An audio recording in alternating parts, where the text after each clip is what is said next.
Hello. Today I'm going to talk to you about OREL's history and our research footprint. So, the Orthogonal Research and Education Lab has a history that's sort of in different phases, and then I'm going to show you our presence on ResearchGate and Google Scholar. So, I prepared this timeline, and this shows you kind of the history of the Orthogonal Lab. So, it started in 2014, and this is at the same year when DevaWorm started, the DevaWorm group. So, these two organizations started around the same time. This is the old logo for DevaWorm.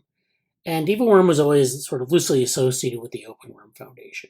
There was some integration, but not entirely. And so the DevaWorm group was sort of semi-independent, and the Orthogonal Lab was totally independent. I started this the year after my PhD, so I had somewhere to always have a stable presence in the world as an academic. And so a lot of the things that were going on from 2014 to about 2018 were a lot of independent collaborations. So things following up from the DevaWorm group, individual collaborators that I worked with on different projects. And it was very disjointed. We didn't have a lot of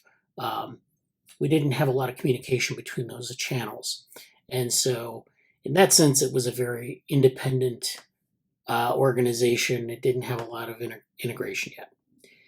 In 2018, though, it got involved in the eLife Community Ambassadors. And this is a program from the publisher eLife. And their focus was on open science.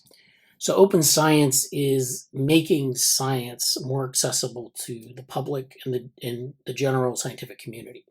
So for example, when you're in a lab studying a specific thing, you're often pretty isolated from both the rest of the scientific community and the public at large. And so open science tears down a lot of these walls. They could be paywalls for articles. They could be making your process transparent to people.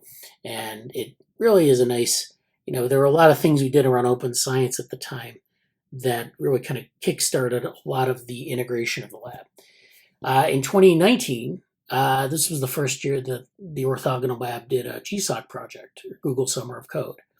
And that Google Summer of Code project involved development of Brainberg vehicles. And so in this year, we had a number of applicants, and we were only able to fund one student. But we had a study group of people who had done work on their proposals, and it was a nice group of about 5 of us.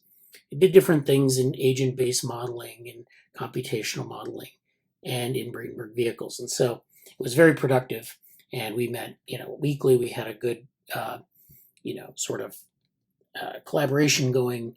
And this is really when we started to integrate things even more with topical areas. This is also when Jesse Parent joined the group, and he is now our lab manager. In 2020, however, the world changed, of course, and the pandemic hit. And when that hit, it really did affect us for the better. We really embraced remote learning and research. That's one of the things we specialize in with the Brainberg Vehicle Study Group and Open Science and some of these independent collaborations. They all kind of came together at that point.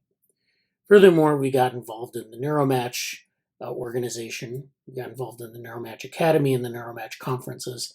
And that brought a lot of people seeking new experiences into the group. And we started to get sort of hit a critical mass of collaboration at that point.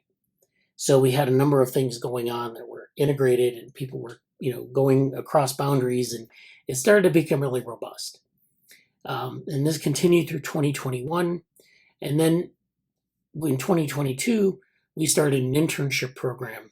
So now we're drawing from interns from the University at Albany in New York, and also other places as well. And so really 2020 was the beginning of our modern phase in the lab. We've really stressed this remote learning and research. And during this time especially, we've produced a number of publications and started a number of projects. So that brings me to our presence on ResearchGate and Google Scholar. So ResearchGate is a sort of a social media platform for academics and academic activity. So you can create a profile on ResearchGate, and you can add your publications as they exist on ResearchGate, and you can add new publications. You can even host preprints on ResearchGate and the like. And so this is our presence on ResearchGate. This is the Orthogonal Research and Education Lab. And you can see that with ResearchGate, they organize things into projects. So they have papers. You can put papers up with the text. You can put preprints up with the text. You can put presentations up with the text. We have featured research here, which isn't really curated very much, but we do have projects. And so our projects, this is the featured project, Cognition Futures. But if you go down to projects, and I can view all. Okay, I don't think that's the way you do that, but anyways, we have a number of projects in the lab. So we have Cognition Futures, we have Brainberg Vehicles, and we have a lot of other projects that are hosted on this in the lab profile. Okay, so that's ResearchGate, and I encourage you to join especially if you're working on a publication with us or a presentation that gets posted to ResearchGate, so that you can get credit for it. I've had a lot of interactions with people on ResearchGate requesting papers or following me, and it's been fairly fruitful. It does get you out into the world, or your work out into the world. The next thing I want to talk about is Google Scholar. So we have a Google Scholar profile for the lab. And Google Scholar isn't like a social media platform. It's more of just kind of it lists your publications and it fetches your statistics. ResearchGate fetches statistics as well, but Google Scholar is much more complete in terms of the statistics that they list. So they have a broader source of different databases that they search. So this is the Orthogonal Research and Education Lab, and I just found out recently that you can build an organizational Google Scholar, and that's exactly what this is.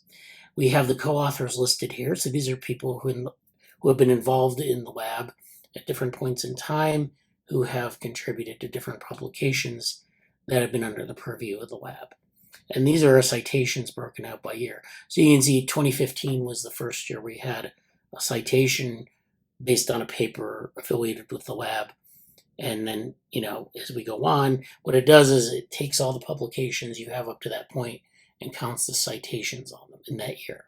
So in 2019, we had 4 citations, 2 in 2020, 13 in 21, and 10 in 22. And it's just basically that we're adding more papers, and there's fluctuation in these numbers. So we have an H index of 4 and an I-10 index of 2. The H index is where you have 4 papers with at least 4 citations in this case. And the I-10 index is where you have 2 papers with at least 10 citations. So we have 56 citations, and we have a number of papers. This toy models was from the first period of the lab. This one, 2 Diva Worm. It's like a overview preprint. And these 2 papers account for a good bulk of our citations, and makes sense because they're the oldest. We have other papers associated with some of the things we've done. I've done things on my own.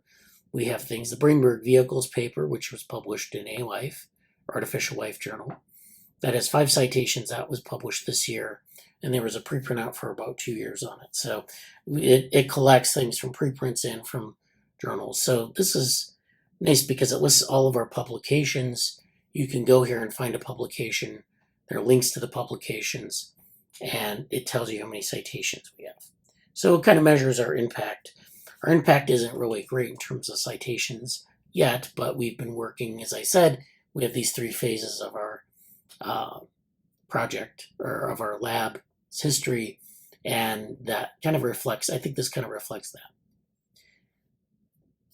So thank you for watching, and I hope you learned something about our history and our presence in research.